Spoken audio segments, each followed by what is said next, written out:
I made my heavily pregnant wife feel insulted because I insisted we immediately go back to her mother's house when she forgot her wedding ring, but her mother absolutely hates me, has been racist to me on multiple occasions, and wishes me death, and she feels irked that I do not trust her mother. Posted by u/champuvoo17. So yesterday, my 22M wife, let's call her Ruby, 21F, went to visit her mom like she usually does on weekends. I work weekends outside the house, but weekdays I'm remote, and her mom works Monday to Friday, so it's the only time they really get to see each other. No issue there.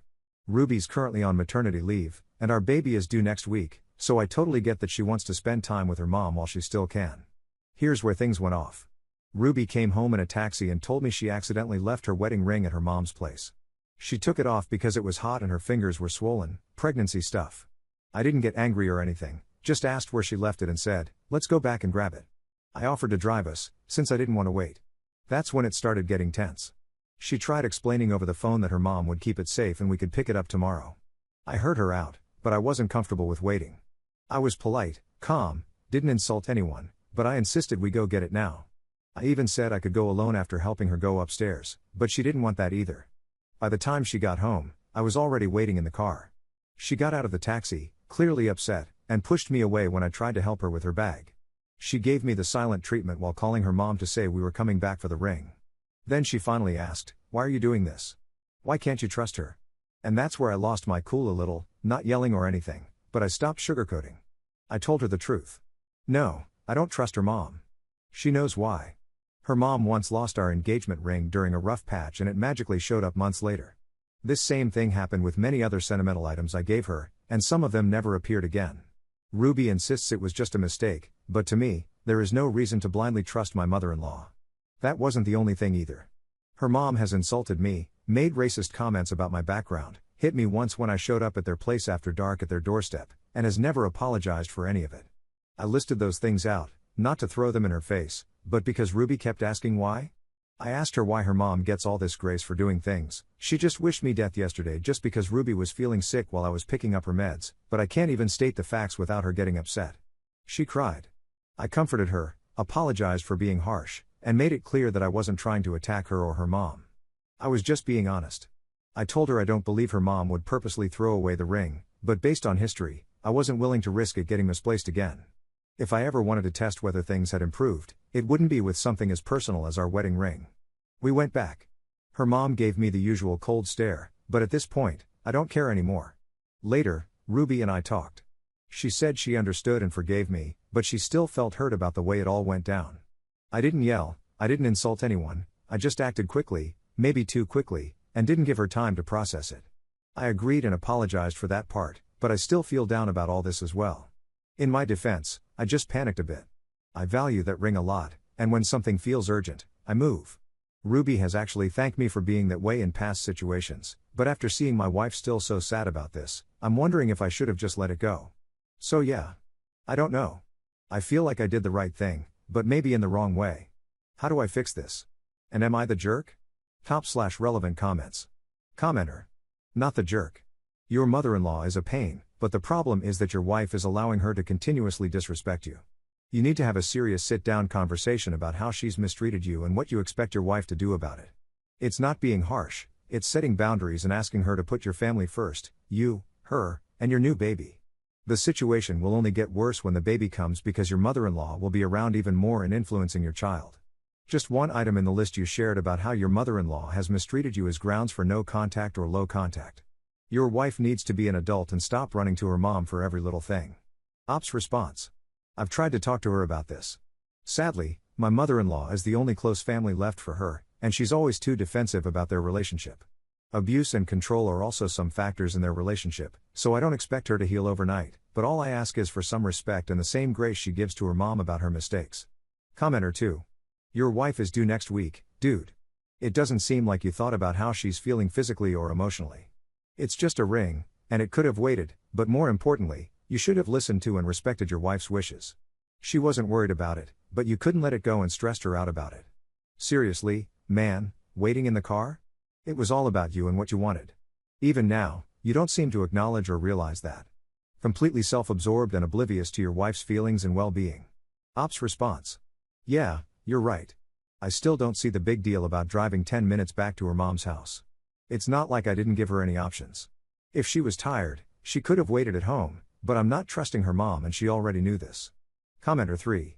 Why is retrieving a ring a two-person job? And honestly, I'm confused about the taxi too. You got home before her. Why not pick her up instead of her taking a taxi, since driving to her mom's evidently wasn't unreasonable? Why did the mom give you attitude when you returned? How did she know what went down? Ops response. I did not know when she was coming back. I wanted to give her more time with her mom, especially now that she won't be going there as often after the baby is born. So she just said they would call a taxi once they were done and that I could sleep. I haven't slept much since I've been doubling at work to be financially okay to take a couple of days off to be with her during recovery. And her mom knew because my wife told her over the phone that I wanted to go back, and because my wife was crying and my mother-in-law could tell by looking at her eyes. Op adds an edit to his post. Baby is born. He was completely safe and sound. My wife and son are sleeping right now. I'm checking on the baby so Ruby can get some rest. She did great and apologized for everything. She said she was just nervous about today and wanted all of us to be okay so there wouldn't be any drama at the hospital. Spoiler, there wasn't. I know the woman I chose to spend my life with, and she's a great person. She cares about her mom as much as she cares about me, but she did admit she overreacted and wants to support me more. I know this isn't the end of the story. We've already started thinking about some boundaries to set, and this is just the start of our lives together. So hopefully when I come back with updates, it will be good news. Good night, guys. I'll do my best to stay up, and thanks for all the advice, even the sharp comments. I read each and every one, and you gave me grounds and confidence to set some boundaries and communicate better with my wife. Good night to everyone. Update 3 months later. Hey everyone, it's been about 3 months since the original post, you can find it on my profile, and I figured I owed you all an update. Baby first, because that's the best part, our little guy is 3 months old now and thriving. He was a chunky newborn, and he's only getting bigger. He hit 16 pounds and 2 feet 1 inch right before his 2-month checkup. Healthy, happy, and smiling more every day. The mother-in-law situation, well, it's been a ride. Some ups, plenty of downs, but I've learned to manage it so I don't lose my mind, lol. A lot of you suspected she was pawning stuff and, yep, you nailed it. My sister-in-law, 18F, recently asked my wife Ruby for money to cover payments on their mom's pawn jewelry. We ended up lending them about $2,000 so they could just recover their stuff altogether. It's been a month, no repayment yet. Somehow they're always struggling, even with low rent, greater than $1,000, and food stamps, but that's another story. I've tagged along for a few lunches at my mother-in-law's since Ruby has started seeing through more of her mom's nonsense and doesn't like being alone there anymore. Funny thing, even though we invite her to our place whenever she wants, she refuses because she doesn't feel comfortable. I've offered to leave the house or stay in our room so they can have privacy, but nope. If it's not on her terms, it's nothing. So gladly for me, visits are way less often, as I'm back at work already and until my wife feels comfortable again, I should be there with them. The worst part is the verbal stuff. My mother-in-law never says it when I'm around, but when she's mad she yells at Ruby and throws out nasty comments about me or even our baby. She's said things like, our son will grow up to hit Ruby, or that bad things will happen to her because of how she treats her mother.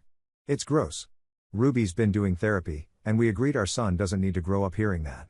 She explained the best she could to her mother that visits stop when she acts like that, as a baby doesn't need to be hearing all that stuff and neither does she. Her response? He must be used to it already, I behaved this way since he was in your belly. So? Yeah. I wasn't taken aback. I see my mother-in-law for who she really is, but Ruby got very disappointed that day, so reality check passed. After one particularly bad yelling match, just days after we loaned them the $2,000, we went low contact for a couple of weeks. Eventually, my mother-in-law showed up at our door with some of Ruby's old stuff she found, plushies and such, in what felt like a big victim performance of how much she had to walk. We live 15 minutes away walking, or she could have taken the bus, but okay. No real apology, but Ruby says she kind of half apologized later, so they're talking again. As for childcare plans, because Ruby's going back to work soon.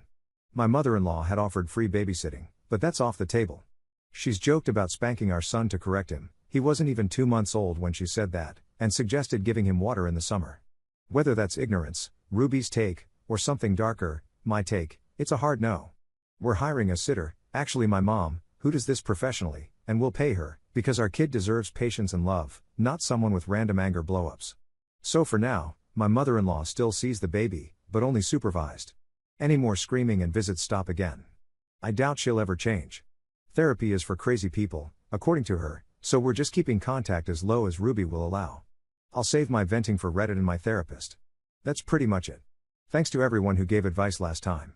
My mom, she studied psychology, and a couple of friends think my mother-in-law might have bipolar or borderline personality disorder, but she'll never get a diagnosis because she won't set foot in therapy, so whatever. For now, the plan is just healthy baby, happy home, and minimal mother-in-law. Top/relevant comments. Commenter. I feel bad for Ruby, but I'm glad that she's seeing her mom for what she is, a racist. And I'm glad that you two are setting firm boundaries. You are doing a good job protecting your family, and I hope you all continue to thrive. Commenter 2. Please, don't give her any more money to bail her out, and make it clear that this was a one-time thing. Otherwise, she's just going to keep racking up loans and expecting you to pay them off. Or, tell her you won't lend to her again until she pays off the first loan. She is never going to pay that money back. Op's response. Yeah, if she never pays us back, that's my definitive I told you so to cut any support from our side. They were already told we are not helping them any longer until they pay us back. Op on his wife eventually going no contact with his mother-in-law. My wife is in therapy now and sees how toxic the pattern is. We've agreed on low contact, only supervised visits, and we pause them when her mom starts up again with the nonsense. But my wife still loves her mom and isn't ready to cut ties completely. I respect that. What's hard is watching my wife get hurt over and over while I try not to say I told you so. Like a month ago, a couple of days after we lent them money, which they haven't paid back, by the way, her mom started another screaming match with my wife. We went low contact, no visits after that, until my mother-in-law dared to visit us to offer a half-assed apology, which I don't think was an apology at all, but that made them go back to speaking terms again. I want to protect our little family, but I also want to be the partner who listens and supports, not the guy who pressures her to choose sides. But even when my wife has spoken clearly to her, like, we won't allow her to see our son if she goes on with her angry yelling and nonsense, she just goes all, so what? You know I'm like this and your son should have gotten used to it already, etc., etc. That was very disappointing to my wife, but still not enough to go no contact. Every call she receives from her mom yelling at her makes me feel hopeful that it will finally be enough to get rid of her mom, but it isn't. Sometimes it annoys me enough to get mad, sometimes I just stay silent so I don't say I told you so. My mother-in-law is my wife's only blood family besides her sister and our son. Her dad was as awful, if not more, but she regrets getting mad at him and going no contact. He died while she was still upset with him, and she wonders how he felt in his last moments. She doesn't want the same thing to happen with her mom.